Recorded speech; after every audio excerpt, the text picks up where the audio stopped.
Assalamualaikum warahmatullahi wabarakatuh. Saya lagi bertemu dan bertamu di rumahnya Andika Pratama dan Usi. Alhamdulillah. Akhirnya muncul di channel ini juga. Iya. Setelah sekian lama menjadi penonton aja. Jadi udah lama banget Ramadan kita rencananya bikin program. Iya, tadinya mau membawa konsep 3 semprul itu loh. Iya, yang tadinya di TV pengen bawa ke digital gitu. Konsepnya bikin sketsa dengan konflik, endingnya konklusinya dari Habib gitu rencananya. Tapi ada COVID deh jadi gagal. Insya Allah lah tahun depan. Insya Allah. Dan awalnya gue tuh dibilangin sama Uus, Bib Andika pengen ngobrol juga gitu. Dan akhirnya ketemu. Dan ini berarti salah satunya karena Uus. Jadi Uus bertatu-tatu gitu masih lumayan. Karena Uus setiap habis sharing sama Habib ya, kadang beberapa materi poin pembicaraan itu di-share juga ke teman-teman yang lain gitu, termasuk saya. Makanya yang tadinya kan gue sebagai penonton kadang kritis juga ya Beb ya gitu. Kadang melihat aura atau image seseorang di depan kamera, gue nggak bisa percaya sepenuhnya bahwa apa yang dia katakan memang menggambarkan karakter aslinya gitu. Karena gue sering ketemu orang yang 180 derajat berbeda ketika off kamera. Tapi dengar obrolan Uus tentang Habib, itu membuat gue jadi ngerasa wah suatu saat harus ada kesempatan ngobrol sama. Dan sebelum kamera ini nyala, saya udah 2 jam lebih. Curhat. Ngobrol panjang di channelnya Andika nanti. Nah, gue tuh sering itu orang Dik. Jadi kok Habib berteman sama Uus, kok Habib berteman sama Coki. Kalau gue sih bilangnya ya emang kenapa gitu, pertemanan luas aja kita. Yang penting kan setiap kita punya posisi sendiri-sendiri. Kemudian pertemanan itu sebagai bagian dari kita untuk cari pelajaran satu sama lain. Nah, salah satu yang begitu juga kan lo Uus sama Gading. Nah, kalau lo melihat pertemanan tuh gimana? Pertemanan ya kita kalau misalkan berteman ya nggak melihat dari hal-hal lain di diri orang tersebut ya. Kalau misalkan kita tulus berteman karena memang kita kan berteman nggak melulu sama yang frekuensinya sama terus.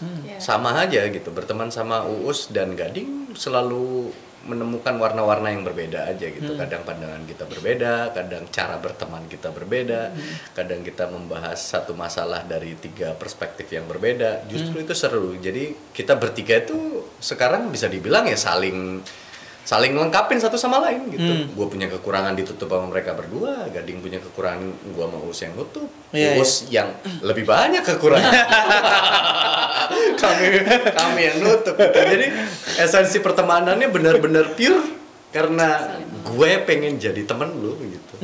Jadi tanpa ada tendensi karena kita terlibat di satu project gitu. Itu mungkin karena kebetulannya dulu pertama kali ketemunya memang ditemukan di satu project. Akhirnya memang secara kepribadian kita nyambung satu sama lain dan akhirnya jadi bertemu. Dan nggak perlu satu frekuensi. Seru tuh ketemu teman yang beda-beda. Nah kan orang sekarang tuh kadang pertemanan itu ya simbol frekuensi kita seolah-olah. Ya udah harus satu frekuensi gitu. Makanya akhirnya ya pergaulannya ya sempit gitu. Kemudian akhirnya ya frekuensinya itu saja seolah-olah yang benar, yang beda. Ini cuman dia, yang beda itu seolah-olah apaan sih bahaya gitu. Ya? Iya bahaya makanya karena itu bisa diartikan memecah belah juga nggak sih pada akhirnya? Iya, pada akhirnya minimal untuk diri lo menutup kemungkinan untuk dapat sesuatu dari orang lain yang positif. Karena kan nggak ada tuh sesuatu yang pure negatif tuh kan nggak ada. Semua yang diciptakan bahkan dari hal jelek sekalipun. Iya, semua yang diciptakan oleh Tuhan itu pasti ada hal positifnya sekecil apapun gitu. Ya minimal lah. Bahkan sesuatu yang negatif pun, aspek negatif dari seseorang itu bisa jadi pelajaran kok dari kita. Ya minimal lo kalau begitu lo akan begitu juga hasilnya gitu dari sana. Jadi kita gak nunggu eksperimen ke diri kita betul. untuk tahu. Kalau nggak salah saya pernah nonton di channel siapa ya? Apa channel Habib apa ya? Yang Nabi kita juga bisa mengajarkan bahwa kita bisa melihat nilai positif dari sebuah kotoran sekalipun. Iya. Dari channel Habib bukan ya? Iya, aku pernah bilang tuh ambillah hikmah walau min duburi kalbi, walau dari pantatnya anjing. Itu dari pepatah Arab gitu. Iya, karena dari sana kita bisa dapat sesuatu yang positif gitu.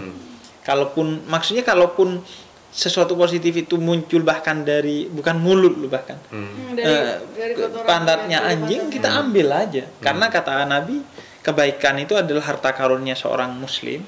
Jadi dimanapun kamu dapat, kamu ambil. Nabi pernah ketemu sama orang Yahudi, kemudian dia berpuasa di hari Asyura. Kemudian kata Nabi, kita puasa juga nih di hari Asyura, karena kita selalu harus lebih terdepan dalam kebaikan. Dalam kebaikan. Makanya gue sering bilang akhlak paling utama kita itu adalah kepada orang yang tidak berakhlak kepada kita. Jangan orang jelek kepada kita, Anda timpalin jelek, akhirnya makin tersesat. Nah ini gue mau masuk ke inti obrolan gue. Apa tuh? Tentang seorang yang baru memasuki mahligai pernikahan, belum setahun, ke orang yang sudah bertahun-tahun. Belum lah, Beb. Kita baru 8 tahun. Tapi ada sesuatu yang menarik, karena tadi ketika gua ngobrol di channelnya Andika, tadi ngobrolin soal misalnya Andika dan Usi perbedaan umurnya jauh. Ya, 6 tahun. Iya, kemudian tadi ada banyak hal perbedaan di antara mereka gitu. Orang itu kan biasanya nikah basisnya kesamaan. Sesuatu yang sama, kemudian dia menikah. Nah, ini menikah dengan perbedaan banyak gitu. Itu gimana ngelolanya agar harmoni? Agak terdengar klise nggak kalau jawabannya itu sebenarnya cinta, Bib? Enggak sih. Yang penting bisa dirunut tuh cinta, maksudnya apa aja gitu konkretnya. Iya, maksudnya cinta yang berbarengan juga dengan logika ya. Kita nggak hanya pure mabok cinta terus mau ngelakuin apa aja, yang penting bareng-bareng dan lain-lain. Maksudnya cinta dibarengin juga sama logika. Dulu kita awal pacaran tuh beda umur 6 tahun, beda status. Dulu saya single, dia udah pernah gagal. Terus status sosial, saya baru ngerintis karir, dia udah settle sebagai artis. Di samping itu perbedaan-perbedaan yang lainnya ya, circle kehidupannya Usi dan saya berbeda. Iya itu. Dia orang Betawi asli, saya orang Jawa Timur. Perbedaannya perbedaan kulturnya juga udah beda. Tapi memang kalau saya pribadi sih, saya ngelihat perbedaan tuh udah hal yang lumrah, karena di keluarga saya dari sisi religi keyakinannya beda-beda. Bukan di keluarga internal aja ya, tapi keluarga besar gitu. Saya punya keluarga yang Buddha, ada yang Katolik, bahkan ibu saya dulu mualaf sebelum. Jadi kayak perbedaan tuh biasa aja gitu. Dan memang apa yang mendasari pertama itu cinta, itu aja gitu. Terus sekarang bertahan dengan semua itu sampai 8 tahun, salah satunya adalah banyaknya hal yang kita udah lewatin, banyaknya masalah yang akhirnya kita bisa selesaiin, dan itu menjadi pupuk supaya kita menjadi pribadi yang jauh lebih dewasa dalam melihat banyak hal gitu, termasuk masalah rumah tangga. Jadi masalah-masalah yang tadinya kita anggap besar ketika kita belum pernah lewatin itu, begitu lewat ternyata gitu doang, gitu. Jadi bahan tertawaan malah sekarang. Kita tertantang lagi untuk menyelesaikan masalah yang lebih besar lagi. Jadi kayak kita nganggap ini sebuah petualangan yang nggak tahu endingnya akan seperti apa. Tapi kita sama-sama menikmati hari-hari bareng lah, meskipun kondisinya nggak selalu happy. kondisinya suaminya juga nggak selalu pengertian atau nggak selalu sabar. Istrinya juga gitu. Nggak sih sebenarnya sih kalau menurut aku di luar apa yang Andika omongin ya, pada intinya selain cinta itu kita emang harus saling tutup sama cangkir apa sih ngelengkapin sebenarnya, dan tahu batas, tahu posisinya masing-masing. Andika walaupun tadi bilang gue lebih muda, status sosial lebih di bawah usia, bla bla bla, umur juga segala macam. Tapi setelah menikah kan dia kepala keluarga. Yeah. Nah jadi aku walaupun umurku lebih tua, udah pernah punya pengalaman dan gagal, ketika menikah ya benar-benar kayak sosok yang baru lagi, istri ya ini suami. Yeah. Mau apapun namanya ya, mau apapun kelebihan istrinya zaman dulu misalnya, ketika udah menikah ya harus tune in gitu, harus ngikutin suami lagi. Jadi kan kadang-kadang mungkin kalau orang lihat di luar, istrinya lebih tua, udah punya pengalaman ini nih, suaminya lebih muda, pasti ntar istrinya lebih dominan. Dominan. Itu insya Allah, walaupun mungkin kadang-kadang ya suka ketelepasan dikit-dikit, tapi aku berusaha memposisikan, walaupun aku tahu misalnya aku ada masalah apa, kayaknya jalan keluarnya kayak gini nih, aku tidak akan nggak akan bilang dia, gua tahu nih jalan keluarnya, nggak akan begitu, tapi kira-kira gimana ya discuss dulu gitu. Jadi si suami pun juga ngerasa dihargai, dihormatin. Jadi bagaimana pinter-pinternya kita bermain dengan peran aja sih. Iya, benar. Dan menyampaikannya juga penting. Itu dia penyampaian. Misalkan kita nggak hanya hidup bareng, tapi kita juga berbisnis bareng gitu ya. Untuk bisnis dia yang lebih piawai. Meskipun saya posisinya, gue suami lu ya, semua keputusan gue yang ambil, nggak bisa gitu. Saya sadar betul bahwa kemampuan berbisnis saya jauh di bawah dia. Jadi ketika kadang kita habis diskusi untuk mengambil sebuah keputusan dan menurut saya idenya lebih baik, why not? Urusan bisnis dan keuangan biasanya istri. Wah, ya. Kenapa gue pilih tema ini gitu? Karena pernikahan itu disebutnya di dalam Al-Quran itu mitsaqan ghalidha, perjanjian yang agung. Itu yang terjadi cuma 3 kali.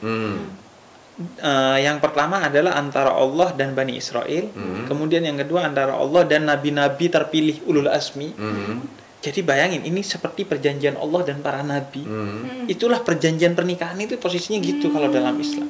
Jadi betul-betul agung, sehingga memang pilihannya nggak bisa sekedar ya udah gitu, karena gue udah cinta selesai gitu, atau yaudah yuk jalani seenaknya gitu, nggak bisa itu. Makanya itu penting menjadi masukan buat kita semua gitu, gimana mengelola itu gitu. Dan itu karena lingkup terkecil keluarga gitu, karena misalnya kualitas kepemimpinan kita itu akan terlihat minimal di lingkup terkecil gitu. Dan itu kontribusi bagi masyarakat luas ya dari hal yang terkecil itu. Nah, gue pengen ke Usi untuk nanya gini. Ini menurut gue isu yang penting sekali. Orang kalau yang sudah pernah menikah sebelumnya, itu kan biasanya mereka down tuh. Sehingga merasa trauma. Gak perlu milih deh, ada yang mau yang aja oke. Ya enggak? Menurut gue itu masalah masyarakat yang gimana ya? Yang dosa banget gitu. Orang ini itu jadi stigma negatif lah ya. Stigma negatif yang menurut gue dosa banget, sehingga kemudian dia turun gitu, status sosialnya turun, bahkan sampai titik kepercayaan dirinya turun. Nah, gue pengen Usi mengambil langkah dengan yang lebih muda gitu. Artinya pilihan ini mungkin bagi sebagian banyak orang, wah kok bisa ya? Orang ingin tahu bagaimana itu bisa ini gitu. Justru gini Bib, kan pernikahan yang dulu tuh aku singkat banget sebenarnya, yang dulu ya. Mungkin kita masih sama-sama muda, terus gagal, tapi aku tidak pernah menyesali itu. Maksudnya itu suatu proses ya. Jadi ketika aku sendiri, aku berpisah dan anak-anak juga sama aku semua waktu itu, justru bukan down. Mungkin ini salah satu sifat yang jelek yang nggak boleh dimiliki sama perempuan-perempuan lain ya. Justru itu aku malah awal-awalnya ada rasa-rasa takabur, rasa-rasa udah gue nggak butuh laki. Nah itu ya. Gitu saat itu ya, gue nggak butuh laki. Yang penting aku sama keluarga, ibu, bapak, adik-adik kita tinggal serumah sama anak-anak. Aku malah rencananya lu nggak mau kawin lagi. Nah udahlah, gue nggak butuh kawin lagi lah, gitu lah, bullshit lah, dulu mikirnya udah begitu. Sampai ketika ketemu sama Andika, itu berubah semua. Ya mungkin ini cinta, mungkin apa ya, enggak. Jadi sebelum sama Andika tuh aku pernah pacaran juga, pernah pacaran sama orang lain, terus ini di saat udah bercerai ya. Tapi ketika sama Andika, mindset aku tuh berubah. Oh ternyata apa? Ternyata akhirnya gue juga membutuhkan Andika gitu, sosok Andika yang kalau secara sombongnya, nih misalnya nih secara manusiawi sombongnya, kalau orang-orang lihat kan ngapain lu sih sama Andika gitu, kayak tadi mungkin lebih muda, lebih apa, tapi aku tidak ngeliat kesana, entah kenapa, mungkin ini jodoh namanya, atau Allah sudah merubah pola pikir aku, kesombongan aku udah disingkirin semua. Dan sama Andika itu aku cuma melihat kayaknya emang ini jodoh gue yang sebenarnya gitu, kayaknya saat itu ya, walaupun belum mikirin pernikahan, tapi kayaknya emang ini nih orangnya gitu. Dan aku percaya hati manusia itu kan ada istilah Allah yang maha membolak-balikan hati manusia ya. Mungkin ada campur tangannya, aku nggak tahu, tapi yang jelas ketika sama Andika itu aku nggak ada kepikiran yang kayak tadi jadi ya udahlah sekarang yang mau aja sama gue siapa gitu. Enggak ada kesana, justru di situ di saat kita pacaran pun malah kita berdua sama-sama belajar, saling mensupport satu sama lain. Andika mungkin mengajarkan aku untuk lo tuh cuman di luarnya aja kayaknya keras, tapi dalam tuh agak rapuh-rapuh dikit gitu. Justru Andika ngasih insight soal itu ya. Mensupport aku di sisi itu. Aku mensupport Andika di sisi yang lain, kayak misalnya kamu tuh nggak akan aku terima kalau kamu cuman istilahnya kerjaannya masih males-males, nggak, karena kamu akan menikahi aku yang sudah punya anak. Jadi ayo kamu bekerja lebih bagus lagi, lebih baik lagi. Dan alhamdulillah dulu aku punya keyakinan Andika itu bisa jadi orang yang berhasil dengan kemampuan dia punya kemampuan yang luar biasa. Cuman mungkin butuh support dari pasangannya waktu itu kan. Jadi udah dia mensupport aku untuk lebih dekat ke anak-anak, menggantikan sosok ayah, sosok laki-laki yang tidak ada di rumah itu. Andika membantu aku di situ, membantu aku untuk memulihkan lagi rasa percaya diri.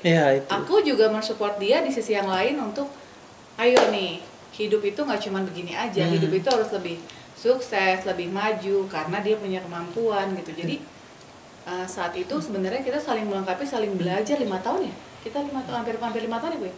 Pacaran hampir 5 tahun. Jadi bukan waktu yang sebentar sih sebenarnya. Iya, karena gue memang pengen banget gitu dari dulu tuh bikin konten seperti ini gitu. Dan tadi ini baru terpikir setelah kita ngobrol setelah di channelnya Andika gitu. Karena gue sebenarnya punya keresahan itu gitu. Karena orang itu dari mana sih stigma itu gitu, karena itu jahat banget gitu. Artinya sesuatu yang siapa sih yang pengen gagal dalam pernikahan, itu di luar kontrol dia, kemudian diberi stigma sesuatu yang menyebabkan hancur tuh dia masa depannya, dirinya, janda, punya masa dan lain sebagainya. Padahal kalau lu cari itu apa sih yang bikin itu nggak ada gitu.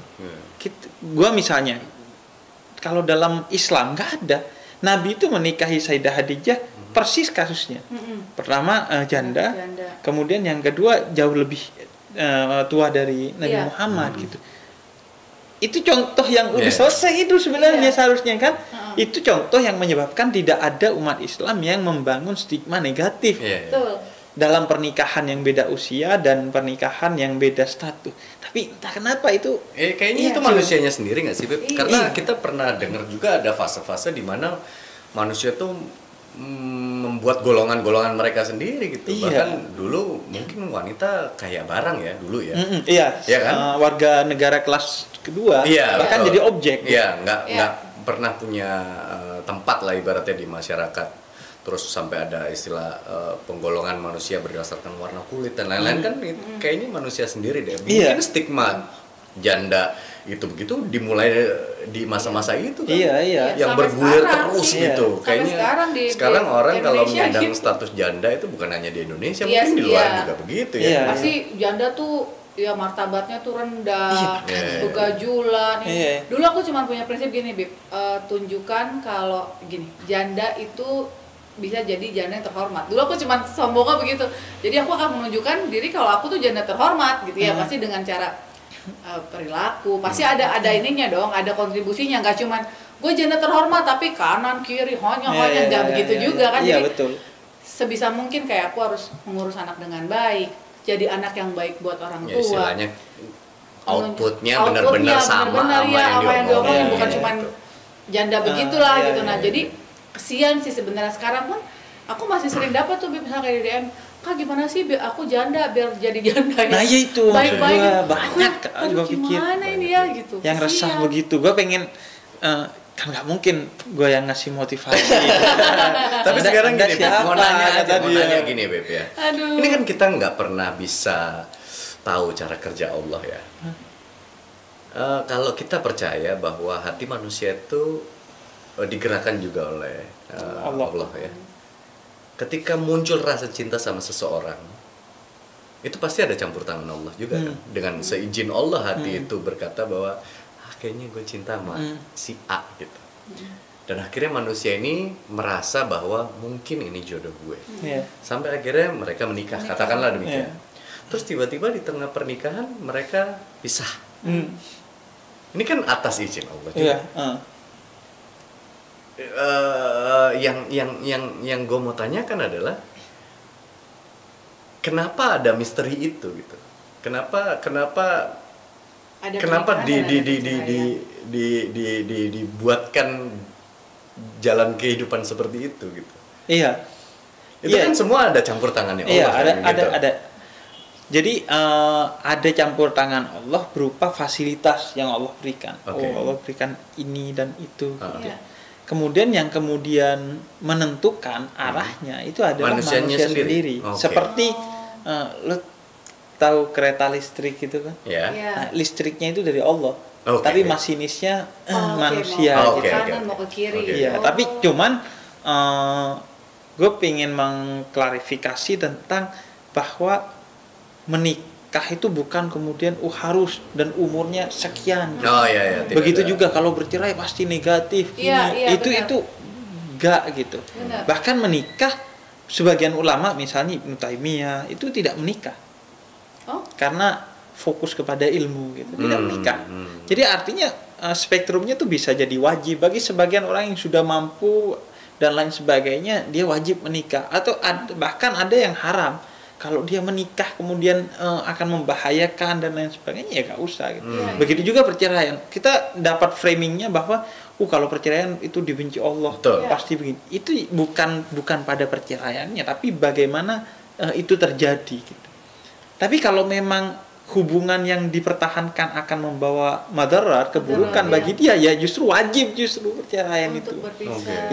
Nah, yang memframing itu ini sih dimulai dari apa itu pertanyaan? Makanya itu karena kan merugikan bagi maksudnya orang-orang yang akhirnya menyandang status duda atau janda dan negatif gitu loh. Itu pada akhirnya ya yang mengambil keputusan itu dan terjadi itu semua ya karena apa yang dilakukan oleh kedua pasangan ini. Bagaimana mungkin dari sejak mengambil keputusan dia sudah salah gitu, ngambil keputusan seenaknya gitu. Yaudah gue cinta nih, kenapa? Karena dia pernah ngasih coklat begitu, atau karena dia sudah lama pacaran sama gue. Enggak. Nah itu gue ingin merombak semua mitos-mitos tentang itu tadi, tentang yang sudah pernah menikah, tentang perceraian, termasuk juga sebaliknya tentang yang ta'aruf gitu. Orang nganggep kan, kalau ta'aruf gak pernah pacaran berarti gak saling kenal. Percuma tuh, akan berat gitu. Enggak juga. Gue misalnya, gue itu ketemu istri gue jam 4 sore, pertemuan pertama. Pertemuan pertama dikenalin sama kakak gue, kemudian main langsung ke rumahnya di depan orang tuanya. ketemu gini gitu, ketemu jam 4 sore dia bawakan minuman, selesai. Kemudian jam 5 gue pulang, gue ambil keputusan, oke, gue sama dia. Iya. Jangan lihat. Oke. Bukan taruh sih, cuman mau dikenalin aja malah. Cuman gue tiba-tiba langsung yakin. gitu ya. Gue berkata nyari pasangan itu kurang lebih 3 atau 5 tahun. Udah sampai ke sini nggak ada yang serak gitu. Bahkan ada beberapa yang kayak udah mau iya tapi jadi gagal gitu. Nah, ini tiba-tiba oke, kata. Proses pemikiran kayak apa tuh dalam 1 jam doang loh? Iya, jam 5 loh. Iya, makanya bagi gue ya ada orang yang mendasarkan cintanya itu di atas perkenalan yang panjang. Tapi ada yang mendasarkan dari kalau gue misalnya, gue yakin gitu. Apalagi gue udah pengalaman nih sama yang sebelumnya udah disusun rapi, gak taunya enggak gitu. Karena memang dari awalnya feel-nya beda gitu. Jam setelah maghrib ayah gue nelpon. Ayah istri gue. Oke, anak gue suka gitu. Setelah Isya dikabari, oke, anak gue juga suka gitu. Selesai. Lucu banget. Jam 4 sampai jam 7 dong. Gak lama harus nikah. Iya. Berarti pacarannya sekarang ya di dalam Iya, pacarannya rumah sekarang. tangga ya. Iya. Jadi maksud gue pengen membongkar sesuatu yang memang nggak ada dasarnya gitu. Tapi memang bahaya sih ketika orang memutuskan nikah karena pacaran udah lama, udah saling kenal keluarganya, umur, bahkan ada stigma-stigma yang muncul, jangan kawin muda ntar begini, jangan kawin tua karena ntar begini. Itu sih sebenarnya yang nggak bisa loh. Jadi kawin itu kayak panggilan juga nggak sih? Iya. Nikah Itu ibarat kata kita fokus luarannya saja. Iya. Padahal nilainya kan soal keharmonisan dan lain-lain. Dan gue ini belajar dari tadi yang disampaikan Usir tentang Andika, bahwa menurut gue tuh kekuatan utama, gue udah kayak orang yang udah lama sharing ya. Jadi menurut gue ya, kekuatan utama dari nyamannya orang dengan kita dalam satu rumah tangga itu bagaimana seorang istri kepada suami atau sebaliknya suami kepada istri membuat pasangannya itu seperti raja. Jadi ketika dia di luar, wah, dia dilihat kekurangannya sama orang lain. Tapi ketika ketemu sama satu orang ini, dia ngerasa besar hati gitu, dibesarkan hatinya dengan perspektif suaminya atau istrinya yang melihat seseorang ini dari aspek kelebihannya. Karena setiap orang kan punya kelebihan. Nanti dan orang di luar biasanya akan cenderung melihat kekurangannya. Ada 10 soal, 9 soal dia benar, 1 soal salah, yang satu yang jadi kurang. Nah, hubungan suami istri itu menurut gua akan kuat kalau si suami atau si istrinya melihat pada aspek kelebihannya terus dan kemudian mengeksplorasi itu sehingga istri atau suaminya merasa nyaman banget gitu, dibesarkan hatinya. Jadi sakinah itu kedapetan. Jadi sakinah itu ketika dia pulang ke rumahnya dia betul-betul mendapatkan kedamaian gitu. Tapi ini bukan berarti ketika memang ada kekurangan di pasangan dan kita cuek-cuek aja. Iya, menurut kita gue bantu tinggal untuk juga untuk ngingetin bahwa ngingetin atau berusaha nutupin. Iya, gitu. tinggal maksud gue perspektifnya adalah melihat kekurangan itu dengan cinta tadi, sebagai sesuatu untuk kemudian diperbaiki gitu, bukan untuk kalau di luar kan untuk dijudge aja kan, di ini. Itu menurut gue sih yang jadi kekuatan utama gitu, fondasi dalam hubungan rumah tangga. Sebenarnya kalau bisa sih di semua hubungan kita begitu gitu, tapi memang membesarkan hati orang lain itu yang membuat orang akhirnya gua oke sih. Tapi tanya aja nih ya, mungkin saya terjebak di framing yang udah ada di masyarakat gitu. Kalau kayak Habib kan berarti sebutannya ta'aruf juga kan? Iya. Nah, kalau ta'aruf itu kan biasanya nggak lepas dari persepsi orang kayak